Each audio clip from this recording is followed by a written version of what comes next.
우리 새가족 공부는 5주간의 과정으로 진행을 하는데 오늘은 4주차 사후세계 그리고 교회 생활이라고 하는 신앙생활이라고 하는 제목으로 공부하겠습니다.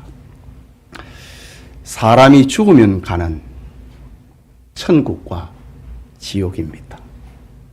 이 진리는 대단한 진리입니다. 그래서 바울은 데살로니가 교회에 편지하면서 데살로니가 전서 4장 13절에 이렇게 기록하고 있지요. 형제들아, 자는 자들에 관하여는 너희가 알지 못함을 우리가 원하지 아니하노니 이는 소망 없는 다른 이와 같이 슬퍼하지 않게 하려 함이라. 부정의 부정은 강한 긍정이라고 하는 문법적 그런 구조가 있지 않습니까? 이유는 소망이 없는 다른 이와 같이 슬퍼하지 않게 하기 위함이다. 죽음 앞에서 슬퍼하지 마라 이거지요.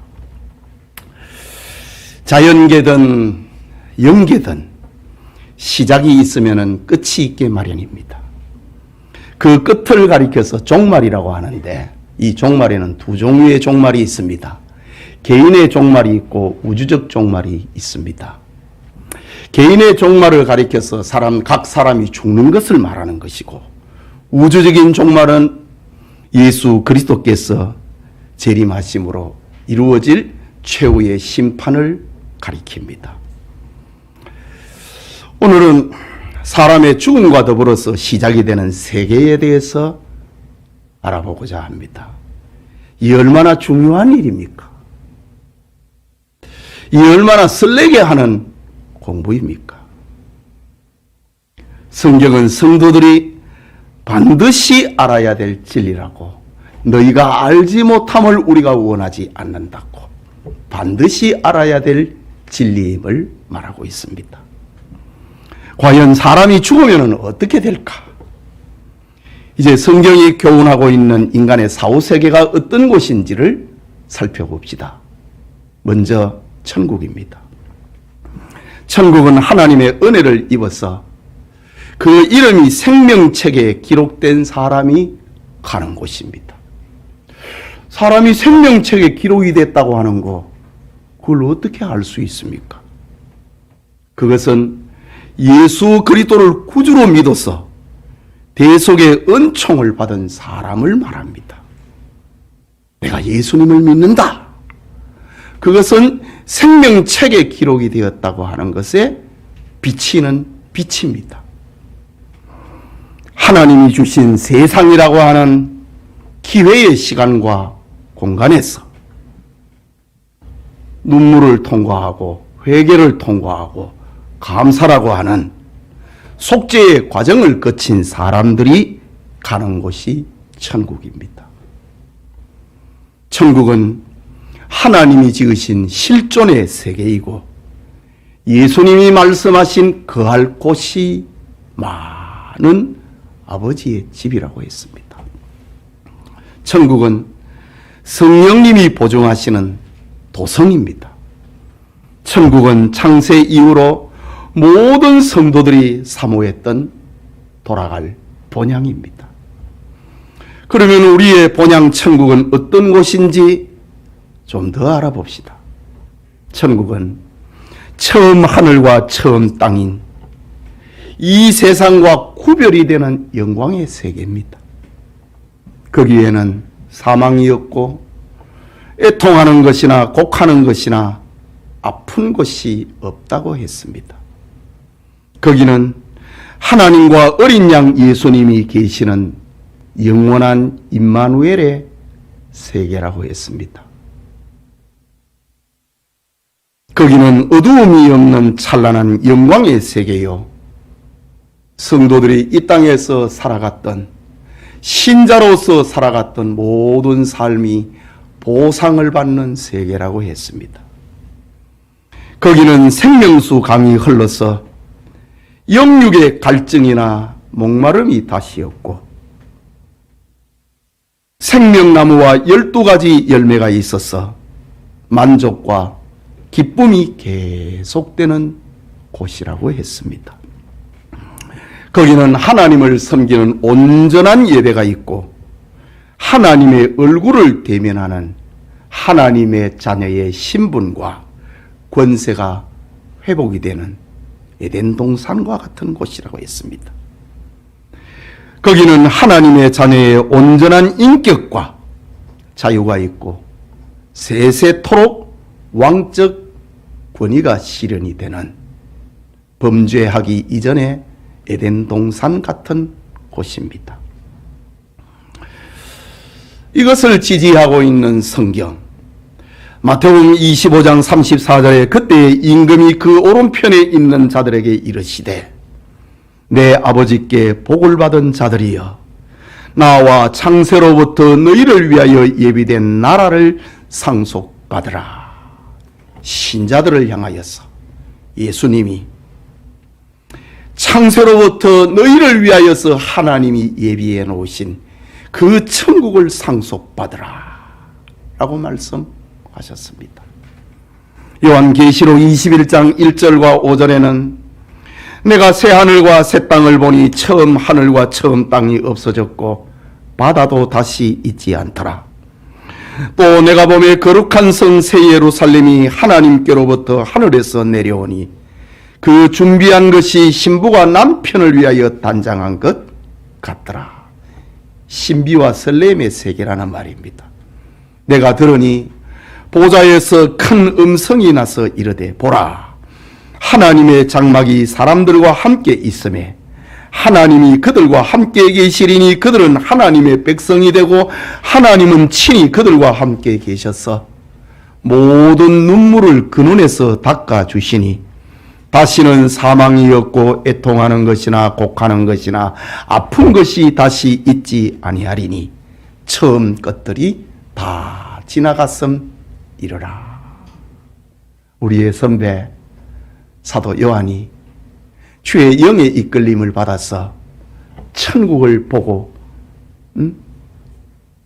교회에 기록을 해주는 말씀입니다. 계시록 22장 1절과 5절에서는 또 그가 수정같이 맑은 생명수의 강을 내게 보이니 하나님과 및 어린 양의 보좌로부터 나와서 길 가운데로 흐르더라. 강 좌우에 생명나무가 있어 12가지 열매를 맺되 달마다 그 열매를 맺고 그 나무 잎사귀들은 만국을 치료하기 위하여 있더라. 다시 저주가 없으며 하나님과 그 어린 양의 보좌가 그 가운데에 있으리니 그 종들이 그를 섬기며 그의 얼굴을 볼 터이요 그의 이름도 그들의 이마에 있으리니 다시 밤이 없겠고 등불과 햇빛이 쓸데 없으니 이는 주 하나님이 그들에게 빛이심이라. 그들이 세세토록 왕노릇 하리로다. 왕적 권세를 가지고 성도들이 사는 곳 천국이다 라고 합니다. 천국에 대한 이야기를 다 할 수는 없고 새가족과 부인이 여기까지 하겠습니다. 그 다음에 중요한 사람이 죽으면 가는 곳 지옥에 대해서 알아야 됩니다. 지옥은 예수 그리스도가 하나님의 아들이여 인류의 구주되심을 끝까지 거부하고 회개하지 않는 죄인들이 가는 곳입니다. 저주를 받은 자들이 가는 곳입니다. 예수님이 구주로 믿어지지 않는 사람들이 가는 곳입니다. 성경은 이 지옥을 가리켜서 영원한 불이다, 풀무불이다, 꺼지지 않는 불이 타는 곳이다, 유황불 붙는 못이다, 구더기도 죽을 수 없는 곳이다, 불로 소금치듯 하는 곳이다, 세세토록 영원토록 밤낮 괴로움을 받는 곳이다. 둘째 사망 곧 불못이다. 지옥을 말하고 있는 성경 마태복음 25장 41절에 왼편에 있는 자들에게 이르시되 저주를 받은 자들아, 예수님이 믿어지지 않는 자들을 말합니다. 예수님을 믿지 않는 자들을 말합니다. 저주를 받은 자들아 나를 떠나 마귀와 그 사자들을 위하여 예비된 영원한 불에 들어가라. 주님의 말씀은 결과만 따라옵니다. 마태복음 13장 41절과 42절에 인자가 그 천사들을 보내리니 그들이 그 나라에서 모든 넘어지게 하는 것과 또 불법을 행한 자들을 거두어내어 풀무불에 던져 넣으리니 거기서 울며 이를 갈게 되리라. 지옥 생활을 말합니다. 마가복음 9장 43절에는 만일 네 손이 너를 범죄하게 하거든 찍어버리라. 장애인으로 영생에 들어가는 것이 두 손을 가지고 지옥 곧 꺼지지 않는 불에 들어가는 것보다 나으리라. 지옥이 얼마나 무서운고. 장애인으로 천국 가는 것이 온전한 몸을 가지고 지옥 가는 것보다 낫다. 주님은 그렇게 말씀하고 있습니다. 계시록 19장 20절에는 짐승이 잡히고 사탄을 말합니다. 그 앞에서 이적을 행하던 거짓 선지자도 함께 잡혔으니 이는 짐승의 표를 받고 그의 우상에게 경배하던 자들을 이적으로 미혹하던 자라. 이 둘이 산채로 유황불 붙는 못에 던지우고. 이런 것을 볼 때에 지옥도 층이 있는 것 같아요. 짐승과 거짓 선지자는 더 고통당하는 지옥에 던져진다 라는 말입니다. 마가복음 9장 48절에서 49절에 거기는 구더기도 죽지 않고 불도 꺼지지 아니하느니라. 사람마다 불로서 소금치듯 함을 받으리라. 지옥의 고통은 마치 그 후라이팬 위에 소금을 튀기는 것과 탁탁 고통스러운 그런 곳이다. 계시록 20장 10절에는 또 저희를 미혹하는 마귀가 불과 유황못에 던지오니 거기는 그 짐승과 거짓 선지자도 있어 세세토록 밤낮 괴로움을 받으리라. 영원토록 쉼 없이 중단 없이 영원토록 밤과 낮으로 괴로움을 받으리라. 지옥 생활을 말합니다.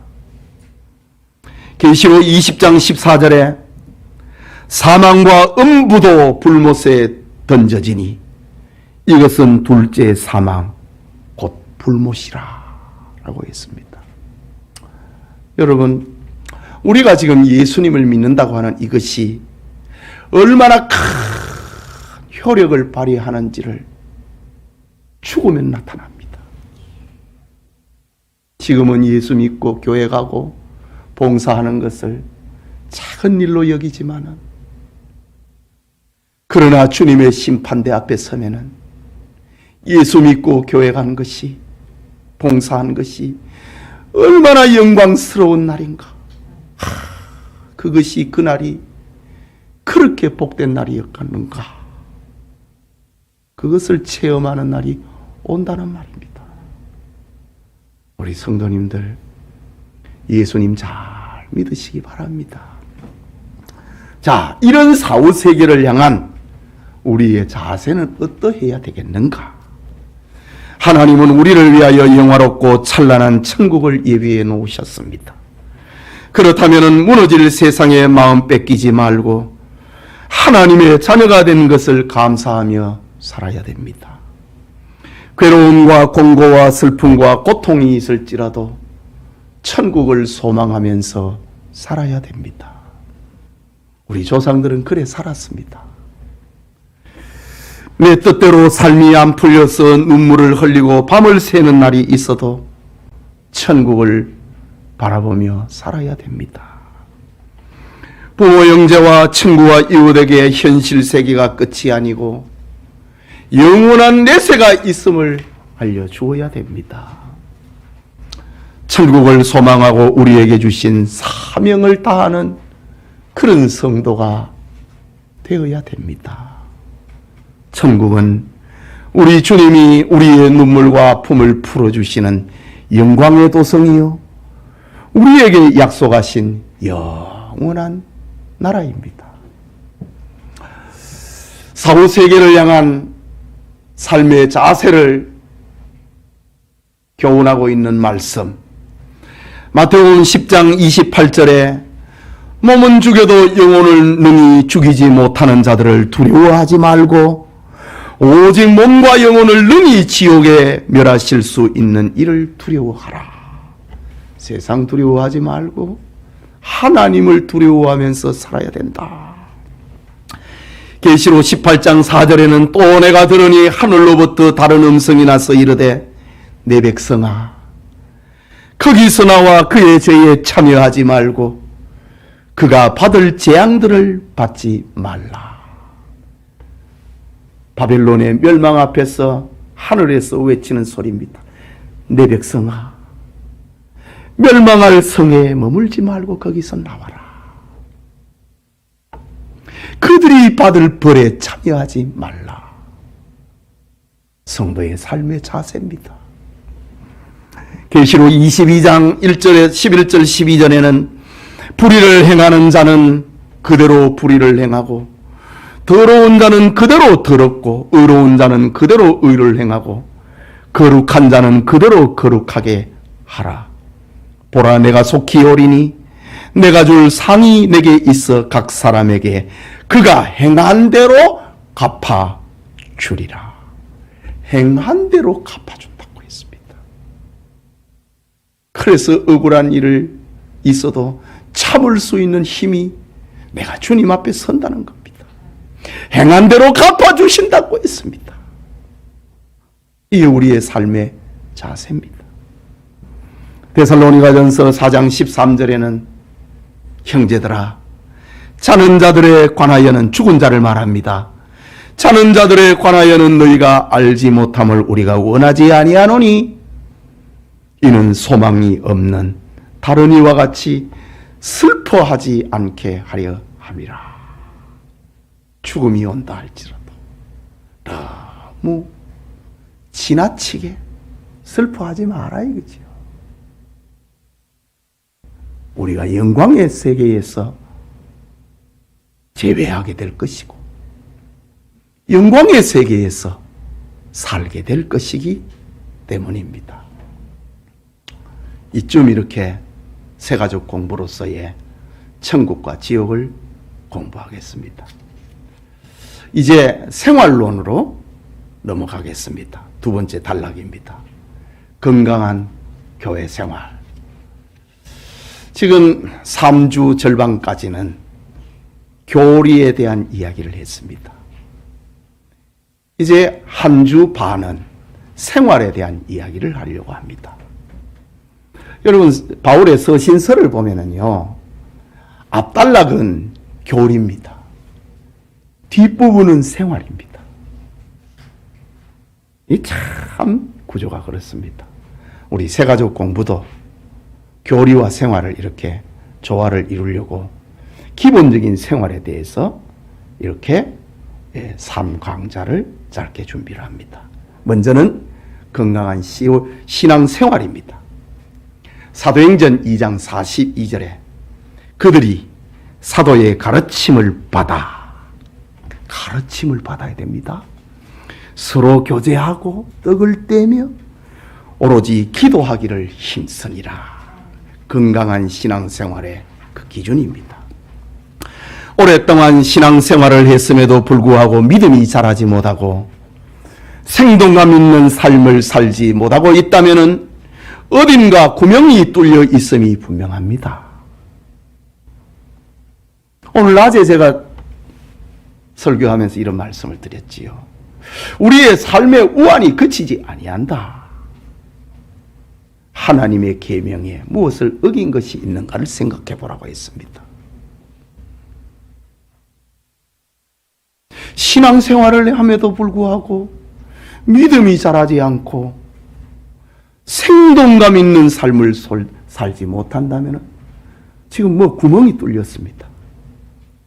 믿음은 필연입니다. 필연. 선택이 아니고 필연적으로 평안과 기쁨을 맛보게 하고 주님께 받은 사랑에 대해 감격하며 살게 만들기 때문입니다.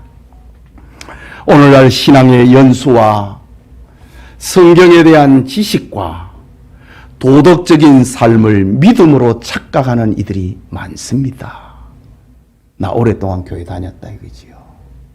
나 성경 많이 안다 이거지요. 내가 착한 일 많이 한다 이거지요. 그거는 믿음일 수도 있고 믿음이 아닐 수도 있습니다. 그것을 믿음으로만 착각하면 안 된다 이 말입니다. 이제 건강한 신앙생활은 어떤 것인지를 알아보자. 균형을 이뤄야 됩니다. 그 균형이 무엇인가? 오늘 교환에서는 5가지를 제시합니다. 첫째는 그리스도의 몸인 교회에 소속되어야 됩니다. 물고기는 물속에서 살 때 가장 건강하고 가지는 나무에 붙어 있을 때 열매를 맺습니다. 하나님의 자녀는 반드시 예수 그리스도의 몸인 교회에 소속이 돼야 됩니다. 이 교회 저 교회를 기웃거리거나 누가 말을 걸까 가까이 할까 겁을 내거나 멀찍이 따라가는 자는 결코 건강한 교인이 될 수 없습니다. 이런 경우는 대형교회 교인들이 이런 게 많습니다. 낯선 사람이 와가지고 말을 걸려고 하면 갑 피해버립니다. 절대로 건강한 교인 아닙니다. 목자는 양을 알고 양은 목자의 소리를 듣는 것이 주님이 본을 보여주신 목양의 현장입니다. 물론 교회는 하나님의 말씀을 바르게 선포하고 권징과 성례가 신실하게 실행이 되고 있는 것을 전제로 해야 합니다. 먼저 교회가 건강해야 된다는 말입니다. 건강한 교회를 멀리하고 멀찍이 따라가는 자는 결코 건강한 신자가 못 된다 이 말입니다. 성경을 봅니다. 요한복음 15장 5절에 나는 포도나무여 너희는 가지라. 그가 내 안에 내가 그 안에 거하면 사람이 열매를 많이 맺나니 나를 떠나서는 너희가 아무것도 할 수 없음이니라. 요한복음 10장 14절과 15절에 나는 선한 목자라.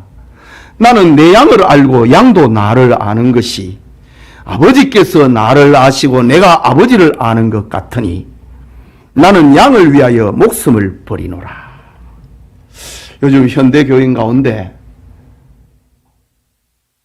누가 접근할까봐 겁을 내는 교인, 목사님이 신방을 올까봐 겁을 내는 교인, 그래서 조용하게 예배당에 갔다가 조용하게 사라져버리는 교인, 자기는 그게 잘 믿는 것으로 생각을 하고 그렇게 행동하는데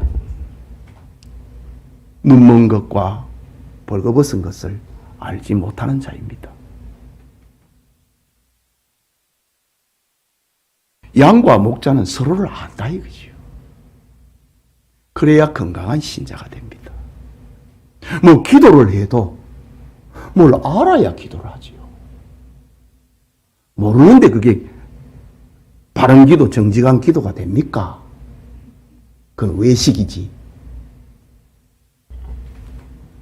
골로새서 1장 18절에는 그는 예수님을 두고 하는 말입니다. 몸인 교회의 머리시라. 몸은 우리고 머리는 예수님이다. 머리하고 몸하고 떨어뜨리면 죽습니다. 분리될 수 없다 이 말입니다. 마태복음 28장 19절과 20절에 그러므로 너희는 가서 모든 족속 모든 민족을 제자로 삼아 아버지와 아들과 성령의 이름으로 세례를 베풀고 내가 너희에게 분부한 모든 것을 가르쳐 지키게 하라. 볼지어다 내가 세상 끝날까지 너희와 항상 함께 있으리라 하시니라. 제자를 삼아라. 세례를 주라. 가르쳐라. 이게 분리가 되면 이게 됩니까? 안 되지. 고린도전서 11장 23절에서 26절에 내가 너희에게 전한 것은 주께 받은 것이니 곧 주 예수께서 잡히시던 밤에 떡을 가지사 축사하시고 떼어 이르시되 이것은 너희를 위하는 내 몸이니 이것을 행하여 나를 기념하라 하시고 식후에 또한 그와 같이 잔을 가지시고 이르시되 이 잔은 내 피로 세운 새 언약이니 이것을 행하여 마실 때마다 나를 기념하라 하셨으니 너희가 이 떡을 먹으며 이 잔을 마실 때마다 주의 죽으심을 그가 오실 때까지 전하는 것이니라. 건강한 교회상을 지금 말하는 겁니다. 자, 교회 생활에 대해서, 신앙 생활에 대해서 두 번째로 생각합니다. 예배와 주일 성수, 그리고 각종 교회 모임에 참석을 한다. 건강한 교회 생활입니다. 한 주간의 삶이 바쁘게 돌아가고 있지만 성도는 언제나 교회를 중심하고 살아야 됩니다. 교회를 중심한 생활에 예배와 주일 성수는 가장 중요합니다. 참된 예배는 이미 살펴보았고 주일 성수란 어떤 것일까? 성경은 주일에 오락을 행치 않고 하나님이 주신 즐거운 날, 존귀한 날로 여기고 사사로운 말을 하지 않고 하나님의 집에서 예배와 섬김의 날로 구별되게 보내는 것이라고 가르친다.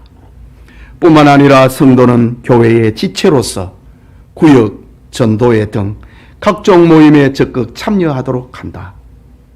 교회를 중심한 성도의 삶은 한 주간을 효과적으로 살게 하고 축복의 열매를 맺게 만든다. 건강한 교인입니다.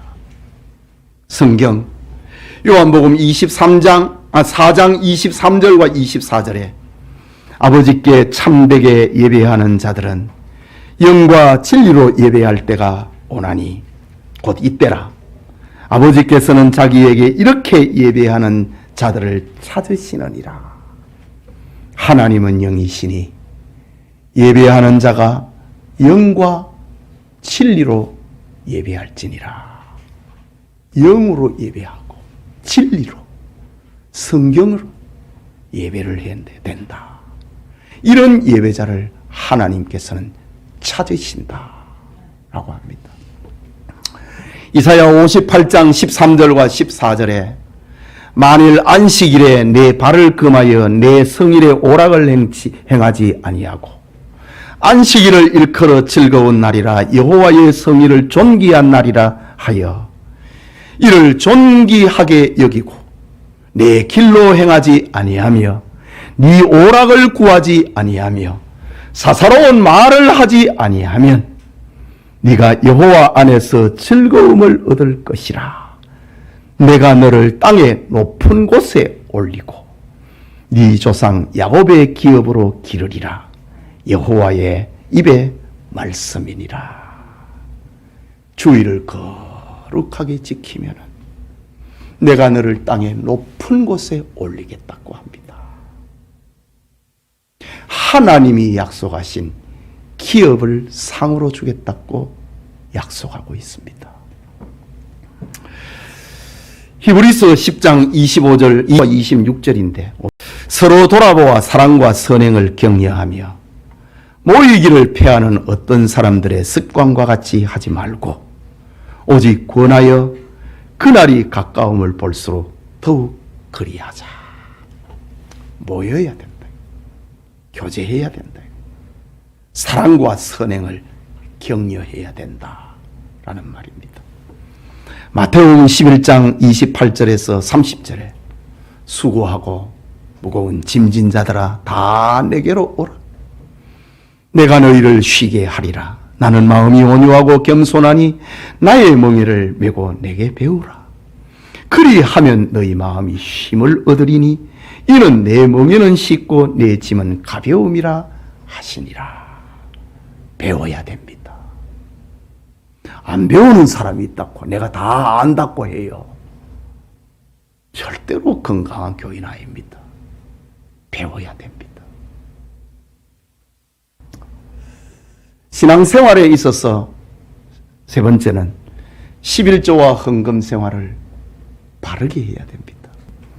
구원받은 성도의 건강한 신앙생활은 교회 소속과 주일 성수 그리고 11조와 헌금 생활에 있습니다. 이것은 하나님의 명령이자 축복의 규범입니다. 특히 온전한 11조와 헌금 생활은 구원을 주신 하나님을 향한 성도의 신앙 고백입니다. 하나님께서 더해 주시는 축복의 통로입니다. 물질은 즐거운 마음에서 풍성하게 드리되 자신이 말씀을 받고 섬기고 있는 곳에 드림이 올바른 영적 질서입니다. 예배드리고 설교를 듣는 곳에 11조하고 감사해야 됩니다. 하나님의 것을 11조는 하나님 거거든요. 하나님의 것을 자기 마음대로 사용처를 정한다? 그 합당하지 못합니다. 혹시 그런 경우는 교회의 목사와 의논함이 옳습니다. 저 미국에 있는 이재화 집사가 우리 교회 안수 집사입니다. 미국에 갔습니다. 지금 오랫동안 그 교회에서 예배를 드리고 있습니다. 11조와 선교 헌금을 우리 교회로 보내오고 옵니다. 내가 그 교회 목사님에게 얘기하라 그랬습니다. 내가 섬기는 본교회에 내 11조 드립니다. 얘기하라 그랬어요. 자, 역대상 29장 14절입니다. 나와 내 백성이 무엇이기에 이처럼 즐거운 마음으로 드릴 힘이 있었나이까. 모든 것이 주께로 말미암아 사오니 우리가 주의 손에서 받은 것으로 주께 드렸을 뿐이니이다. 우리가 주님의 손에서 받은 것, 주님 앞에 드리는 겁니다. 이것이 헌금의 바른 자세입니다. 시편 50편 14절과 15절에 감사로 하나님께 제사를 드리며 치존하신 이에게 네 서원을 갚으며 환난 날에 나를 부르라. 내가 너를 건지리니 네가 나를 영화롭게 하리로다. 하나님께서는 그를 건지고 건짐을 받은 그들은 하나님이 나를 건져 주었다. 하나님을 영화롭게 하리라고 하는 축복의 순환을 그렇게 말씀하고 있습니다. 말라기 3장 7절에서 12절은 유명한 말씀이지요. 만군의 여호와가 이르노라. 너희 조상들의 날로부터 너희가 나의 규례를 떠나 지키지 아니하였도다. 그런즉 내게로 돌아오라. 그리하면 나도 너희에게로 돌아가리라 하였더니 너희가 이르기를 우리가 어떻게 하여야 돌아가리까 하는도다. 사람이 어찌 하나님의 것을 도둑질하겠느냐. 그러나 너희는 나의 것을 도적질하고도 말하기를 우리가 어떻게 주의 것을 도적질하였나이까 하는도다. 이는 곧 11조와 봉헌물이라. 너희 곧 온 나라가 나의 것을 도둑질하였으므로 너희가 저주를 받았느니라. 만군의 여호와가 이르노라. 너희의 온전한 11조를 창고에 들여 나의 집에 양식이 있게 하고 그곳으로 나를 시험하여 내가 하늘 문을 열고 너희에게 복을 쌓을 곳이 없도록 붙지 아니하나 보라. 만군의 여호와가 이르노라. 내가 너희를 위하여 메뚜기를 금하여 너희 토지 소산을 먹어 없애지 못하게 하며 너희 밭에 포도나무 열매가 기한 전에 떨어지지 않게 하리니 너희 땅이 아름다워짐으로 모든 이방인들이 너희를 복되다 하리라. 만군의 여호와의 말이니라. 11조는 하늘의 문을 여는 열쇠더라 이거죠. 마태복음 6장 21절에 예수님이 말씀하셨습니다. 네 보물이 있는 그곳에는 네 마음도 있느니라. 그 믿음이다 이 말입니다. 고린도후서 9장 6절에서 7절에는 이것이 곧 적게 심는 자는 적게 거두고 많이 심는 자는 많이 거둔다는 하는 말이로다. 각각 그 마음에 정한 대로 할 것이요 인색함으로나 억지로 하지 말지니 하나님은 즐겨내는 자를 사랑하시느니라. 마음에 정한 대로 하나님 앞에 헌금할 때는 인색한 마음 가지지 말고 억지로 하지 말고 즐거운 마음으로 연보하라. 적게 연보하는 자는 적게 거둘 것이고 많이 연보하는 자는 많은 것을 얻게 되리라. 성경입니다. 네 번째는 이제 자기를 위하여 규칙적인 성경 읽기와 기도 생활에 힘써야 됩니다. 건강한 신앙생활이 뭐냐 이거지요.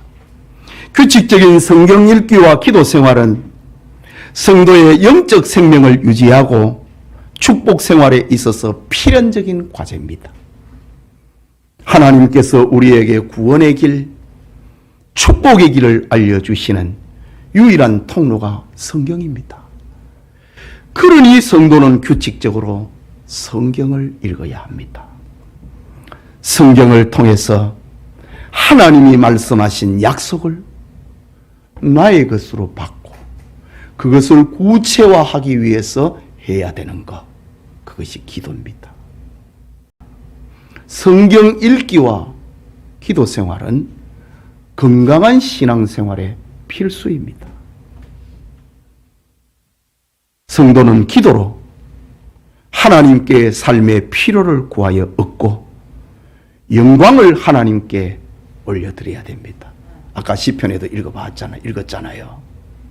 기도하라. 내가 너를 구원할 것이다. 네가 나를 영화롭게 하리라. 기도해서 하나님께 구하고 얻어서 영광을 하나님 앞에 올려드린다 이거지. 자, 성경을 봅니다. 신명기 17장 19절에서 20절에 평생에 자기 옆에 두고 성경을 말합니다.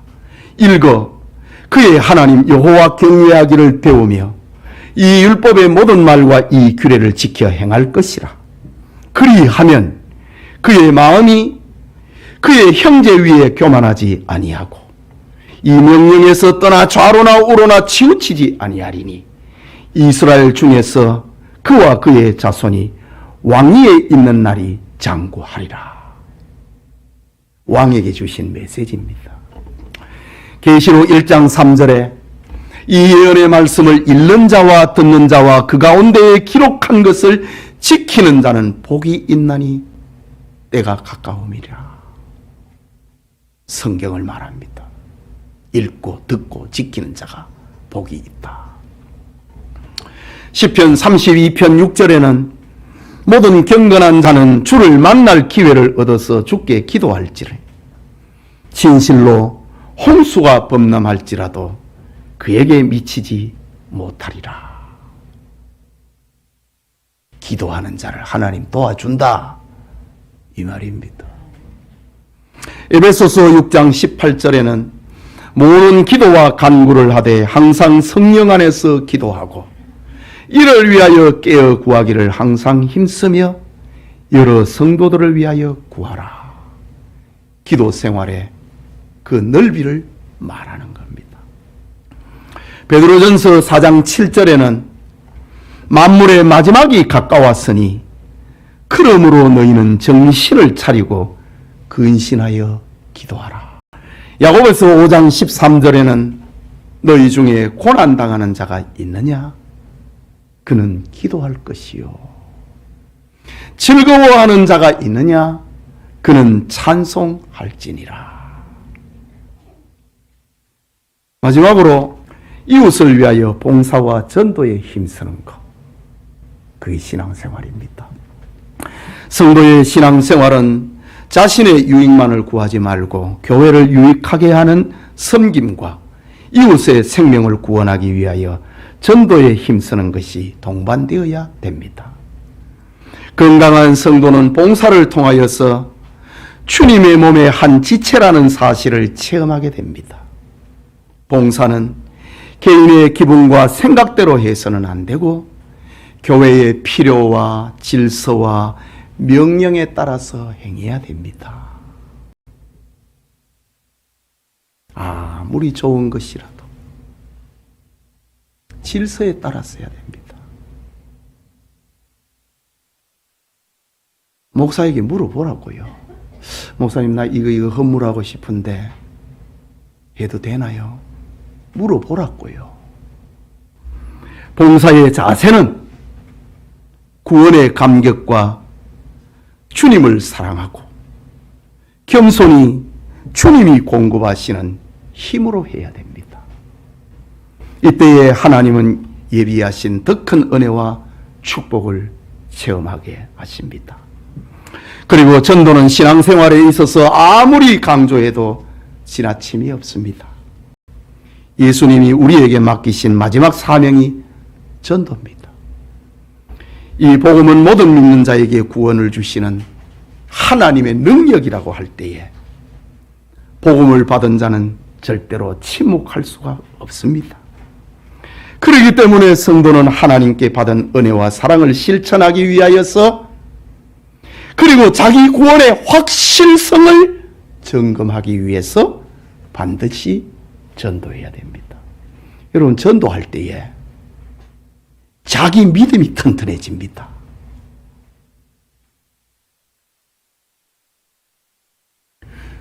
자기 구원이 확실해집니다.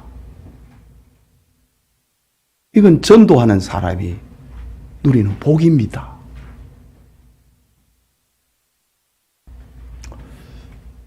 성경을 봅니다. 누가복음 7장 47절에 이러므로 내가 네게 말하노니 그의 많은 죄가 사하여졌도다. 이는 그의 사랑함이 많음이라. 사함을 받은 일이 적은 자는 적게 사랑하느니라.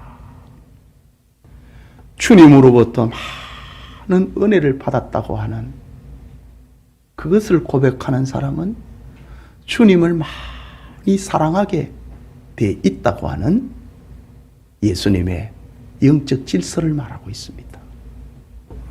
베드로전서 4장 10절과 11절에 각각 은사를 받은 대로 하나님의 여러 가지 은혜를 맡은 선한 청지기 같이 서로 봉사하라.